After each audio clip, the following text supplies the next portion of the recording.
ก่อนสาวอย่าพาวปิดคำสัญญารออายก่อนนะสิมาแต่งน้องงามงอนปีนี้นะปีเข้าบ่ดีน้ำท่วมทั้งตอนน้องจงอย่าพาวใจฮ้อนอ้ายแต่งแน่นอนเสื้ออ้ายเธอนา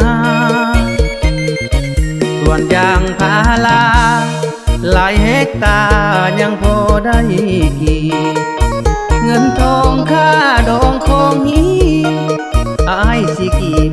ขายยางเอาเงินเชื่อมันหัวใจของอ้ายหากน้องเหลือเกินปีนี้ยุ่งยากขาดเกินคนขวหาเงินแต่งน้องบ่ทันหวังเงินขายมันปีนี้ราคาตกต่ำขอโทษน้องลางามคำอยู่มาจำแล้วอ้ายบ่หนียังได้กระสร้างส่วนยางอ้ายก็ยังมีอีกอย่างหน้าหนาวที่นี้พร้อมแต่งคนดีน้องอย่าน้อยใจ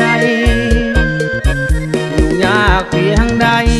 มีน้องเคียงกายอ้ายบ่ไหววัน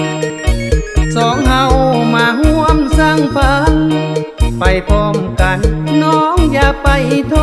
ษเส้นใสข้างหน้าวันวิวาสองเฮาเฝ้ารอสิขายยางตอนเงินให้พอขันหมากมาขอแต่งน้องคนงา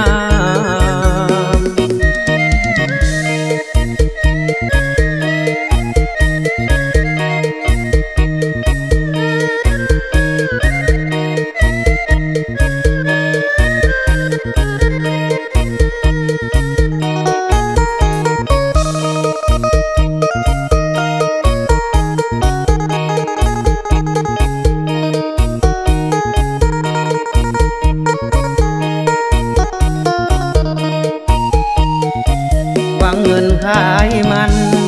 ปีนี้ราคาตกต่ำขอโทษน้องลางามคำอยู่มาจำแล้วอ้ายบ่หนียังได้กระสร้างส่วนยางอ้ายก็ยังมีอีกอย่างหน้าหนาวปีนี้พร้อมแต่งคนดีน้องอย่าน้อยใจเพียงใดมีน้องเคียงกายอ้ายบ่ไหววันสองเฮามาร่วมสร้างฝันไปพร้อมกันน้องอย่าไปโทษเส้นใส